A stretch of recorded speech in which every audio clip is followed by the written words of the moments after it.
বিসমিল্লাহির রহমানির রহিম। প্রিয় অডিয়েন্স, যারা বিসিএস প্রাইমারি ও অন্যান্য জব পরীক্ষা দিবেন তাদের জন্য আমি দশমিকের গুণ ও ভাগ সম্পর্কিত বিভিন্ন মন্ত্রণালয়ে আসা বিগত প্রশ্ন বিশ্লেষণ করব।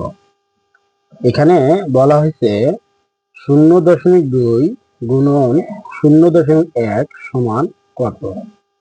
তাহলে অঙ্কটি যখন আমরা করব তখন আমাদেরকে যে কাজটি করতে হবে সেটি হলো কি, আমরা দশমিক গুলোকে গুণের ক্ষেত্রে দশমিক গুলোকে তুলে দেব। দশমিক গুলোকে তুলে দিলে এখানে সংখ্যাটি পাচ্ছি আমরা 2 গুণন এখানে হলো 1।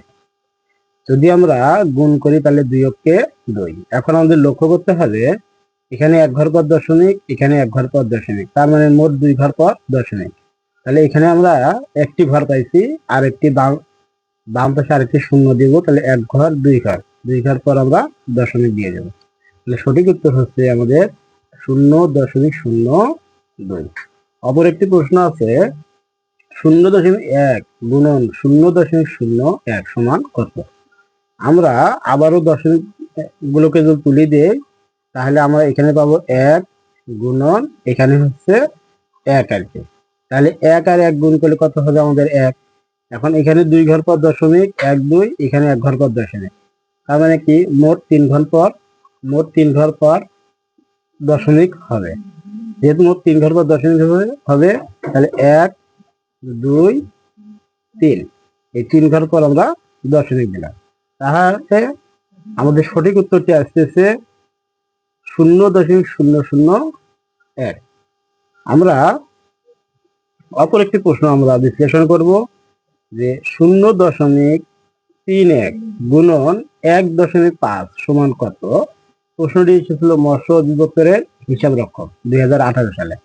আমরা পূর্বের মতোই দশমিক তুলে দিয়ে এখানে লিখলাম 31 গুণন এখানে দশমিক তুলে দিলে হবে কত 15।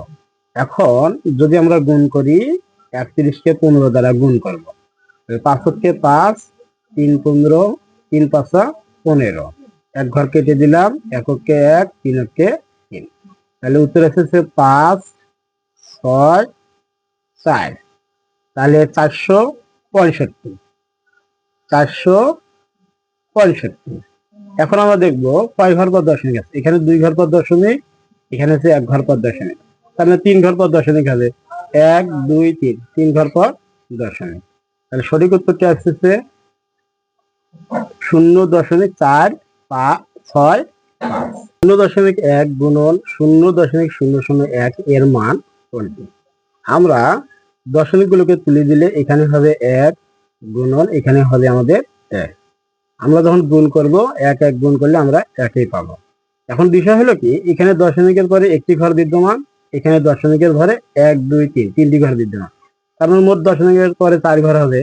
যদি 4 ঘর হয় সংখ্যাটির বামে আমরা শূন্য বসে দিয়ে 4 ঘর পূরণ করবো, 1 2 3 4, এই 4 ঘর পর আমরা দশমিক দিব। তাহলে সঠিক উত্তরটি আমাদের আসতেছে গ নম্বরটি। আমরা পরবর্তী প্রশ্নটি একটু সলভ করব। 0.1 গুণন 0.1 গুণন 0.1 সমান কত।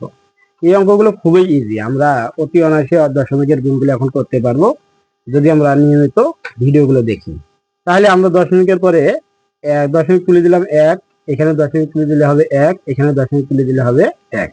যদি আমরা গুণ করি গুণফল হবে 1। এরপরে 1 ঘর পর দশমিক, 2 ঘর পর দশমিক, 3 ঘর পর দশমিক, তাহলে 1 2 3, 3 ঘর পর দশমিক আমরা দিলাম। তাহলে সঠিক উত্তরটি আসছে গ।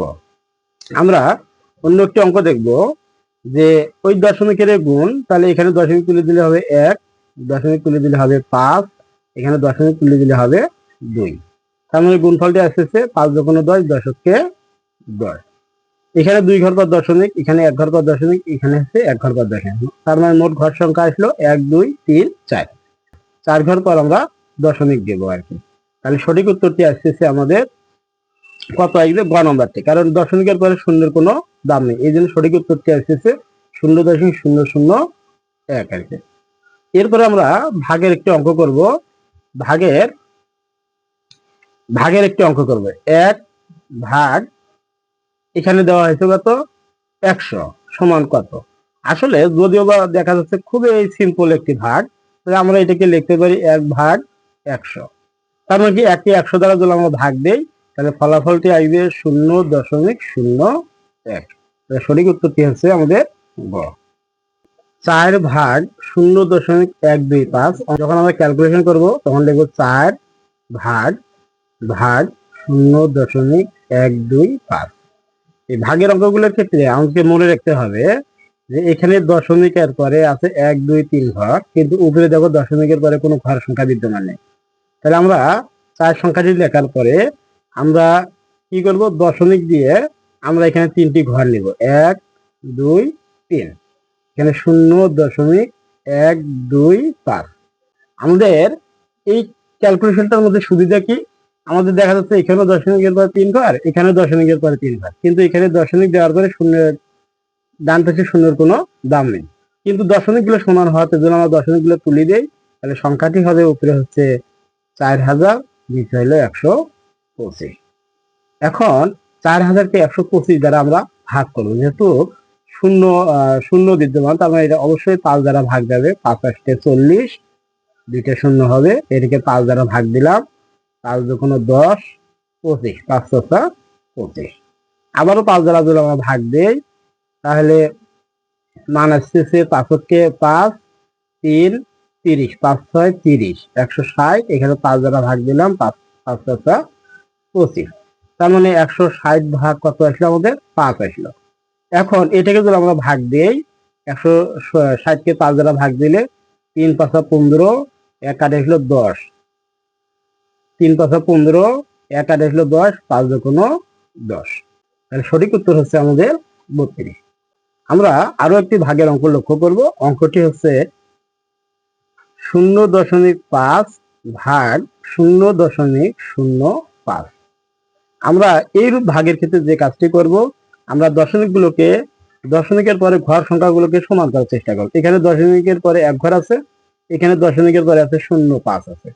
আর তাহলে আমরা 0.5 আর একটা শূন্য দিলাম, এখানে 0.05। এখন বিষয় হলো দশমিকের পরে যদি আমরা শূন্য দেই, অর্থাৎ কোনো সংখ্যার পরে যদি শূন্য দেই ডান পাশে, তাহলে সেই শূন্যটির কোনো দাম নেই আর কি। সুতরাং আমাদের এখানেও মানটি বজায় থাকলো, নিচের মানটিও আমাদের ঠিক থাকলো। এখন আমরা যদি দশমিক গুলোকে তুলে দিই, কারণ এখানে 2 ঘর, দশমিকের পরে 2 ঘর, এখানে দশমিকের পরে 2 ঘর, তার মানে কি দশমিক গুলোকে আমরা তুলে দিতে পারি। তুলে দিলে এখানে হবে 50 আর নিচে হবে 5। আমরা যদি 50কে 5 দ্বারা ভাগ দেই, 5 × 10 = 50। সঠিক উত্তর হচ্ছে 10। আমরা আরেকটি অঙ্ক সমস্যার সমাধান করব। ওই অঙ্কটি হচ্ছে ভাগের অঙ্ক। অঙ্কটির মধ্যে বলা হয়েছে যে 0.0005। এখানে ভাগ 0.008। এখন আমরা যদি এই ভাগটিকে ক্যালকুলেশন করি পূর্বের মতো, এখানে দশমিকের পরে আছে 1 2 3 4 ঘর, এখানে দশমিকের পরে আছে 1 2 3 ঘর। তাহলে আমরা যে কাজটি করব, এই দশমিকের পরে ঘর সংখ্যাগুলোকে আমরা সমান করি। তার মানে এখানে যদি আমরা একটা শূন্য দেই তাহলে দেখা যাচ্ছে এখানে দশমিক পরে 1 2 3 4 ঘর, এখানে দশমিকের পরে আছে 1 2 3 4 ঘর। কিন্তু দশমিকের পরে কোন সংখ্যার ডানে যদি আমরা শূন্য দিই তাহলে এই শূন্যটির মূল্য থাকে না। কিন্তু আমরা যদি দশমিকগুলোকে এখন তুলে দিই, কারণ এখানে 4 ঘর পর দশমিক, এখানেও 4 ঘর পর দশমিক, তাহলে দশমিকগুলোকে তুলে দিলাম। তুলে দিলে এখানে থেকে 5, এখানে হবে কত আমাদের 80। তাহলে আমরা যদি কাটাকাটি করি, 5 × 5 আর 5 × 16 80, তার মানে আসতেছে কত 1/16। এখন 1/16কে যদি আমরা ভাগ দেই তাহলে ফলাফলটি আসবে কত আমাদের 0.0625। ধন্যবাদ সকলকে।